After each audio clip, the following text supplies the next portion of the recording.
Sidang penonton yang dirahmati Allah, saya tahu dan kita semua tahu, apabila keadaan ini berlanjutan, maka barisan hadapan ataupun frontliners, mereka akan paling getir dalam menjalani tugas mereka. Di samping ancaman bahaya penyakit yang ada, mudah-mudahan Allah pelihara mereka, juga mereka akan berletihan di dalam menjalankan tugasan yang berat ini.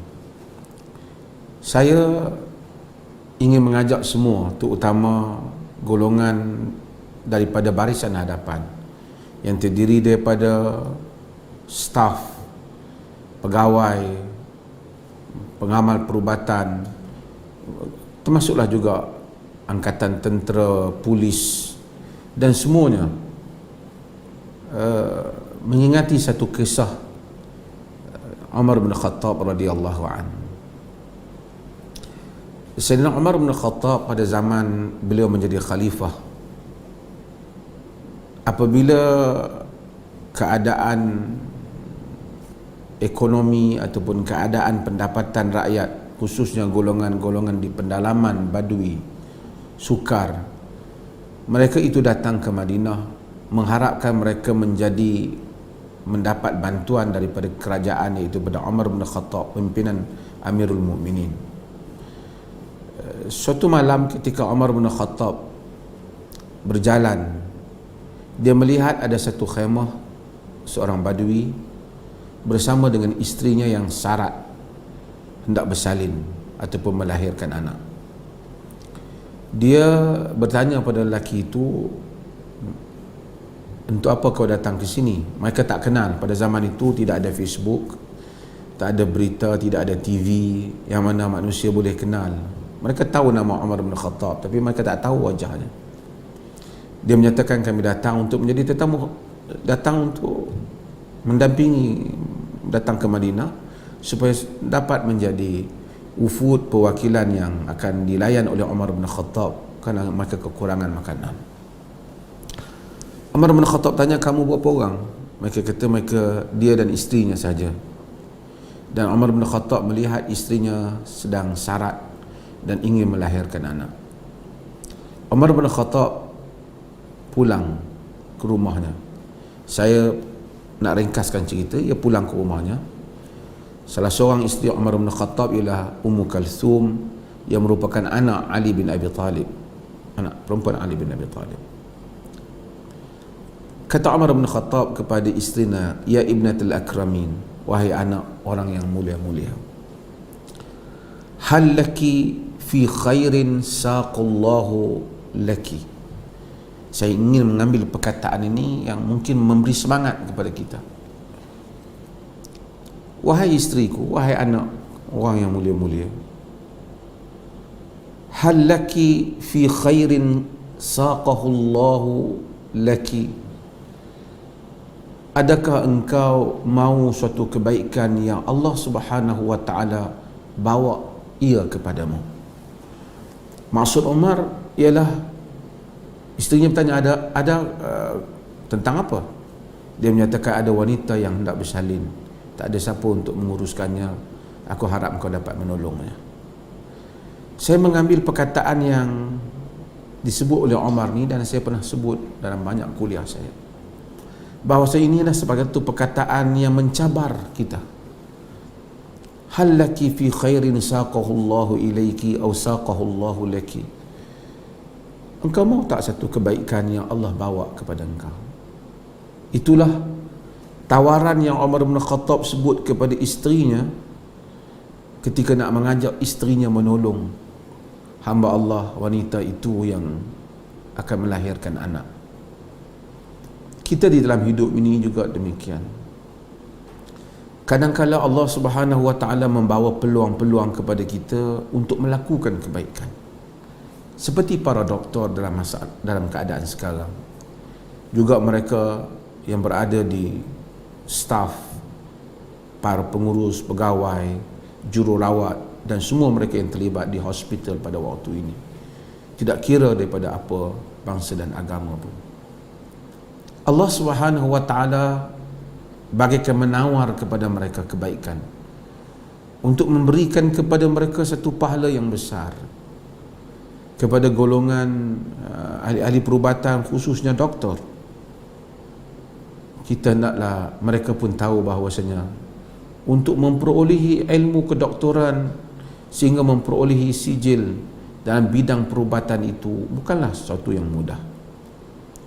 Ia merupakan kurniaan Allah sehingga anda berkemampuan untuk menguasai ilmu tersebut, sedangkan ramai yang mungkin bukan saja ingin mempelajari, melihat ilmu itu sendiri sudah tidak mampu, tetapi Allah telah memberikan dengan akal dan minda yang bagus sehingga anda menguasai ilmu itu. Ini adalah kurniaan Allah Subhanahu wa taala. Mudah-mudahan Allah taala membawa lagi kebaikan ini kepada kita semua. Walaupun ia satu kepenatan, tetapi ia adalah merupakan satu tawaran Allah untuk kita memperoleh pahala. Orang-orang yang besar pahalanya, antara pahala yang besar dalam agama ini ialah pahala golongan murabitin, iaitu golongan yang menjaga sempadan negara umat Islam daripada diserang oleh musuh. Dalam konteks kita hari ini, dalam keadaan yang kita hadapi, virus ini merupakan musuh negara yang boleh menyerang rakyat, dan kesannya ialah kematian dan keruntuhan kepada sistem yang ada dalam negara ini. Apa yang anda lakukan tidak jauh daripada peranan yang dilakukan oleh golongan ahli ribat ataupun golongan murabitin, mereka-mereka yang menjaga sempadan negara demi memelihara kesejahteraan. Allah Subhanahu wa taala menyebut dalam Al-Quran, ya ayyuhalladzina amanu isbiru wasabiru warabitu wattaqullah la'allakum tuflihun. Wahai orang-orang yang beriman, sabar dan berterusanlah dalam sabar, warabitu dan teguhlah menjaga sempadan, wattaqullah dan takut kepada Allah, mudah-mudahan kamu mendapat kejayaan. Mudah-mudahan dengan kesabaran dan berterusan menjaga keselamatan negara yang dilakukan oleh golongan barisan utama itu, Allah Subhanahu wa taala memberikan pahala yang besar kepada mereka. Nabi SAW di dalam hadis yang diriwayatkan oleh Al-Imam An-Nasa'i dalam As-Sunan Al-Kubra, kerana Al-Imam An-Nasa'i ini bila kita sebut rawahu An-Nasa'i, biasanya ia merujuk kepada As-Sunan As-Sughra ataupun Al-Mujtaba, tapi bagi Imam An-Nasa'i itu ada kitab hadis yang lain yang besar yang disebut sebagai As-Sunan Al-Kubra, yang hadisnya satu kali ganda lebih banyak daripada hadis dalam Sunan Nasa'i atau Al-Mujtaba atau Sunan As-Sughra. Hadis ini diriwayatkan oleh Imam An-Nasa'i dalam Sunan Al-Kubra, diriwayat juga oleh Imam Al-Baihaqi, diriwayat juga oleh Al-Imam Al-Hakim dalam Al-Mustadrak, di mana Nabi SAW menyatakan, ala unabbi'ukum bilailatin afdal min lailatul qadar. Maukah aku bagi tahu kamu bilailatin afdal min lailatul qadar, yang lebih baik, afdalu min lailatul qadar, yang lebih baik daripada malam al-qadar. Lepas tu Nabi SAW menyatakan,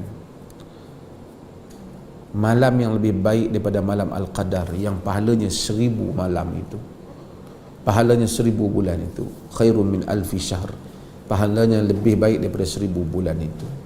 Nabi menyatakan, harisun harasa fi ardi khawfin la'allahu la yarji'u ila ahli, iaitu orang yang bertugas menjaga, penjaga yang menjaga di bumi yang penuh ketakutan, barangkali dia tidak pulang lagi kepada keluarganya.